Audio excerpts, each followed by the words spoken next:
अभी हमने कर लिया डिफरेंस बिटवीन कमर्शियल बैंक और सेंट्रल बैंक। तो सेंट्रल बैंक हमारी कंट्री का कौन सा है? आरबीआई। तो what are the functions of central bank? One of the most important function, it has the sole authority to issue currency. किसके पास है authority?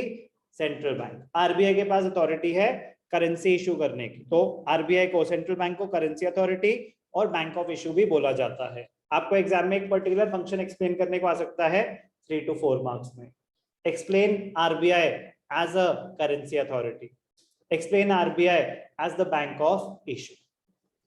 Central bank has the sole authority, sole authority मतलब और किसी के पास authority नहीं है, for issue of currency in the country. तो आपको बताऊंगा मैं कि जो नोट्स इशू करने की अथॉरिटी है वो सिर्फ और सिर्फ आरबीआई के पास है। जो नोट्स इशू करने की अथॉरिटी है वो सिर्फ और सिर्फ आरबीआई के पास है। तो मिनिस्ट्री ऑफ फाइनेंस ने बोला कि हमारे को भी तो कुछ दो।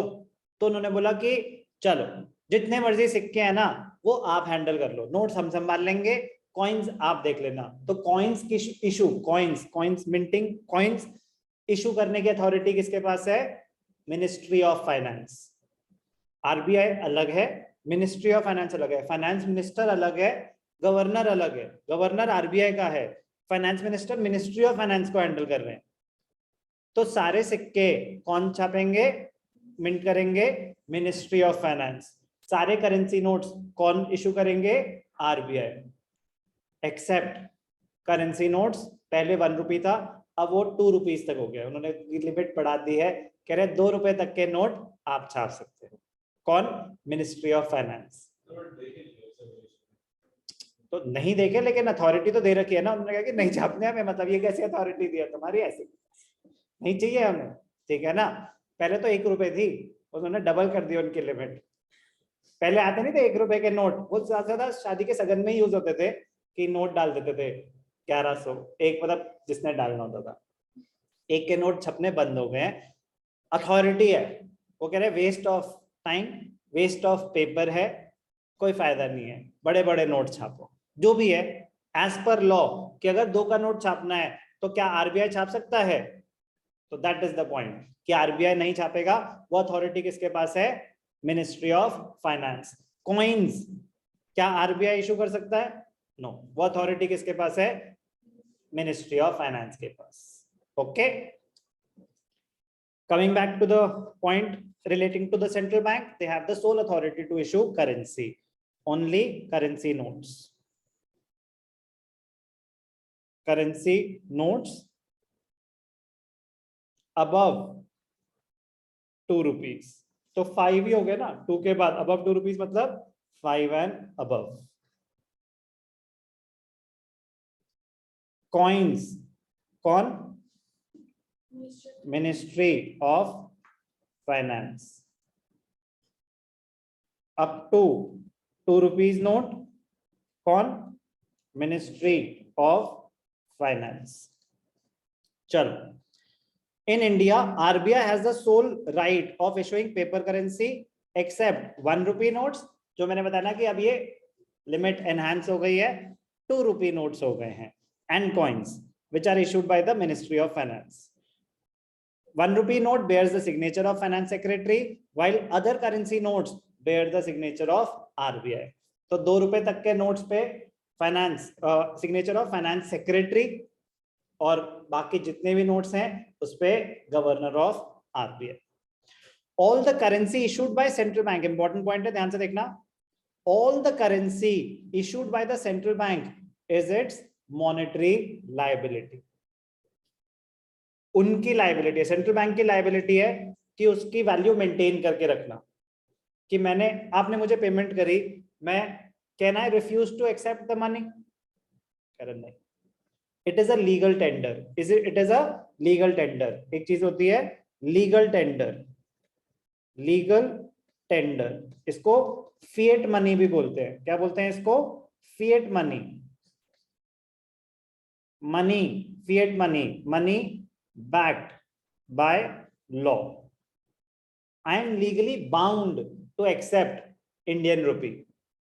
ऐसे ही central bank is legally bound to ensure that उसकी acceptability question ना हो। उसकी वैल्यू मतलब इरोड ना हो, तो उनकी रिस्पॉन्सिबिलिटी है कि 2000 रुपए का नोट है तो इससे 2000 रुपए का सामान खरीदने की एंटाइटलमेंट होनी चाहिए, कोई मना ना कर सके।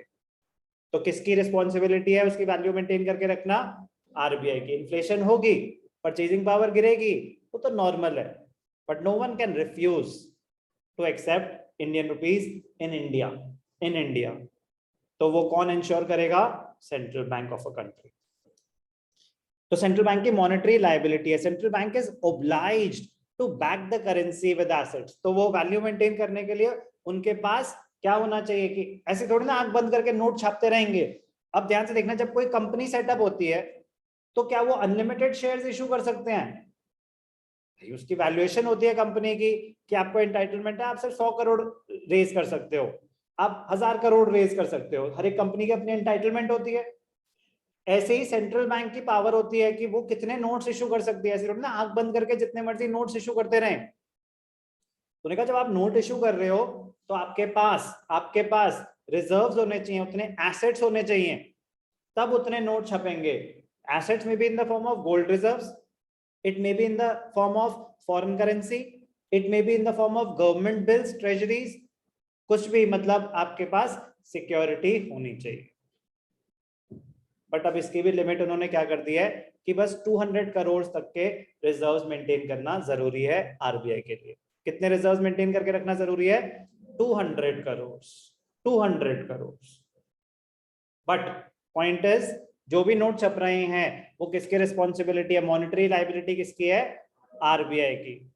दे have to ensure its value is maintained. कैसे वो मेंटेन करते हैं? They back the currency by assets of equal value to enhance the public confidence in paper currency। तो पहले होता था इक्वल वैल्यू, अब मैंने क्या बताया कि आपको वो लिमिट क्या सेट हो चुकी है? 200 करोड़ तक के लिमिट, 200 करोड़ तक के रिजर्व मेंटेन करना जरूरी होते हैं। उसके आगे उनकी मर्जी है, मैंडेटरी नहीं है। 200 करोड़ तक के बस रिजर्व मेंटेन करके रखना जरूरी है आरबीआई वही छाप सकते हैं और कोई नहीं छाप सकते।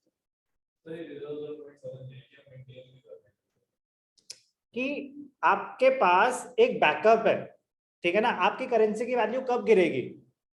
आपकी करेंसी की वैल्यू कब गिरती है?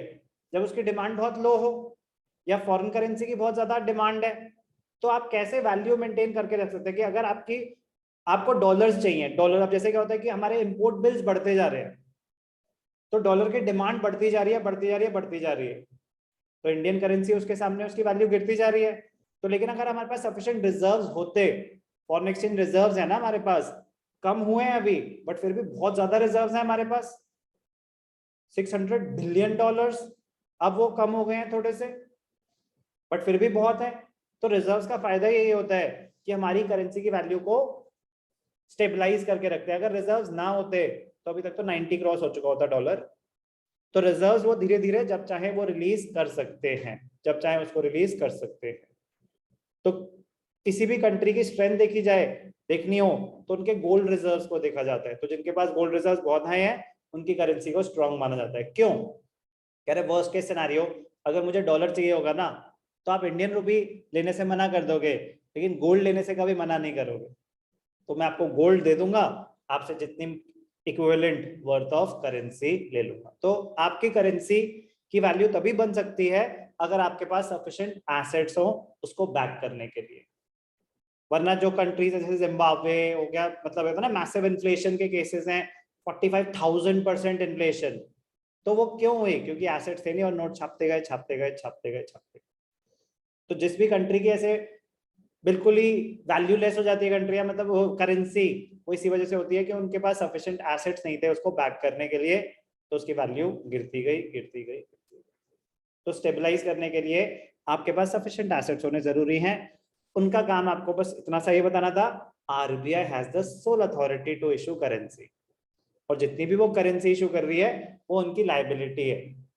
कैसे लायबिलिटी है? दे हैव टू इंश्योर कि इंडियन रुपी लेने से इंडिया में कोई मना ना करे, उसके बदले आपको सफिशिएंट वर्थ ऑफ गुड्स और सर्विसेज मिले।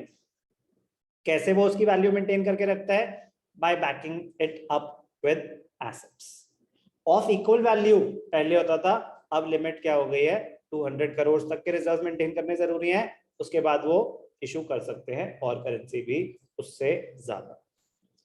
एसेट्स में क्या क्या आता है कि जो बैकअप करने के लिए जो सिक्योरिटी है उसमें क्या क्या आएगा, it consist of gold coins, gold bullions, foreign securities, domestic governments, local securities भी सब कवर होते हैं।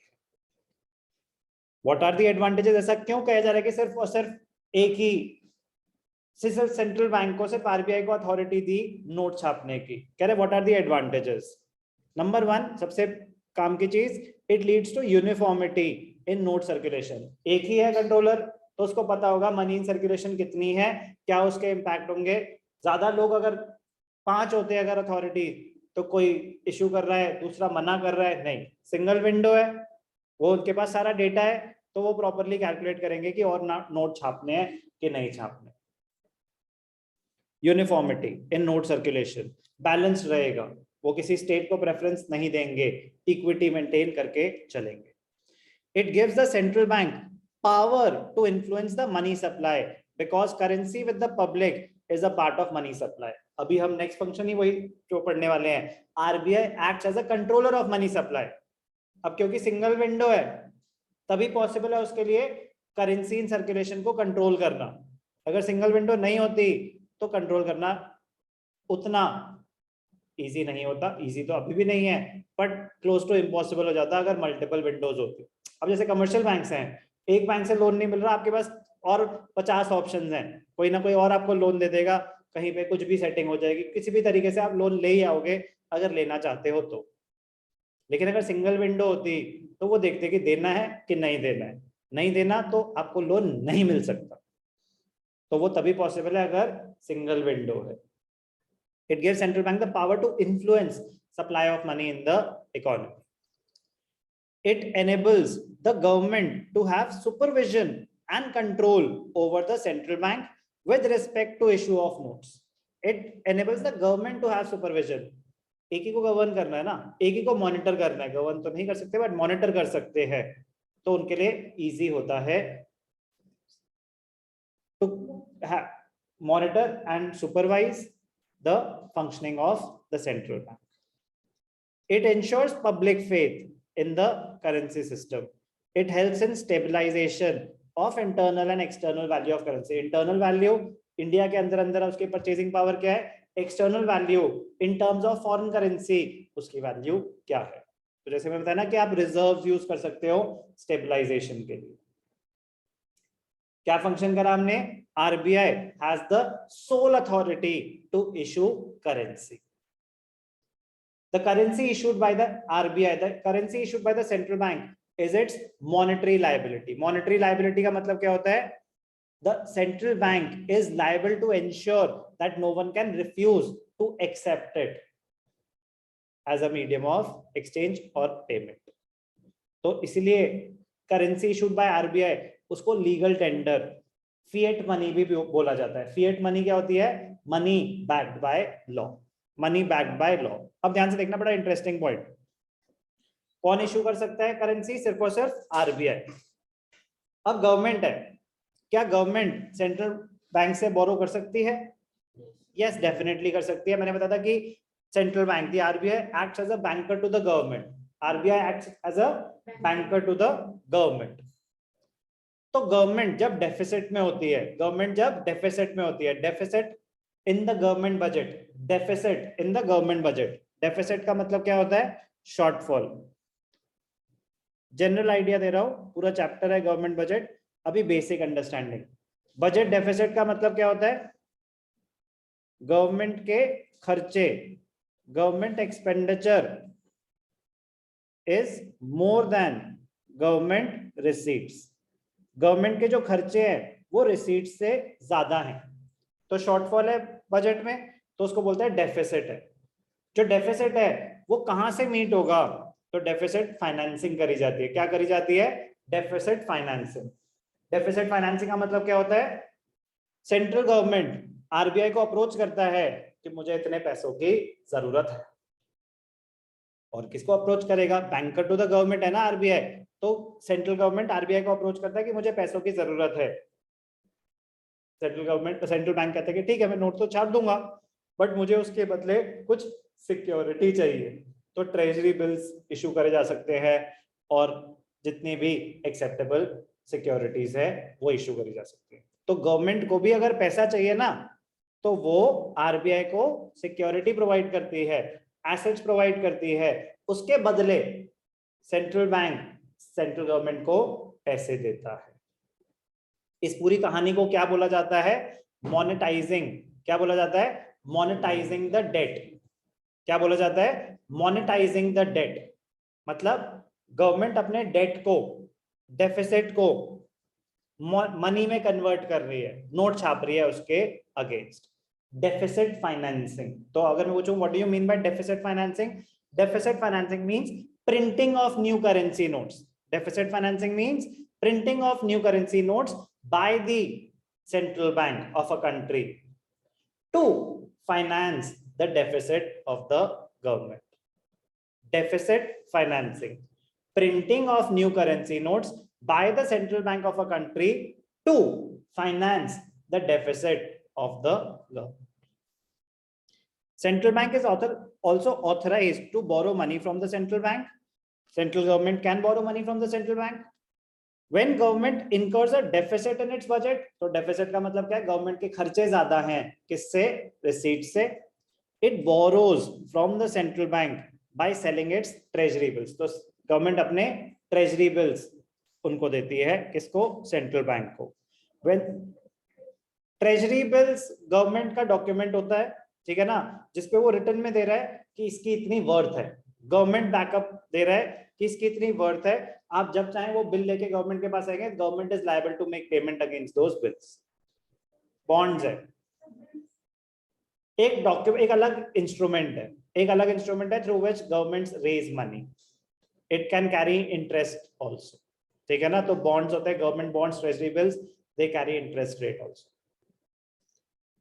When the central bank acquires these securities, it issues new currency. This is known as monetizing the government's debt or deficit financing. तो क्या क्या सीखा हमने इसमें? एक फंक्शन में काफी सारी चीजें सीखी। RBI as a currency authority, also known as bank of issue. RBI की क्या पावर्स है? मिनिस्ट्री ऑफ फाइनेंस की क्या पावर्स हैं? What are the advantages of having a monopoly in currency issue? What are the advantages that the central bank has only the authority to issue currency? उसके फायदे क्या क्या होंगे central bank को, economy को, गवर्नमेंट को? And what do you mean by deficit financing and what do you mean by monetizing of government's debt? Important है terms, समझ भी आना चाहिए और याद भी होना चाहिए। एक फंक्शन करा अभी हमने सेंट्रल बैंक का, कौन सा function? RBI as a currency authority.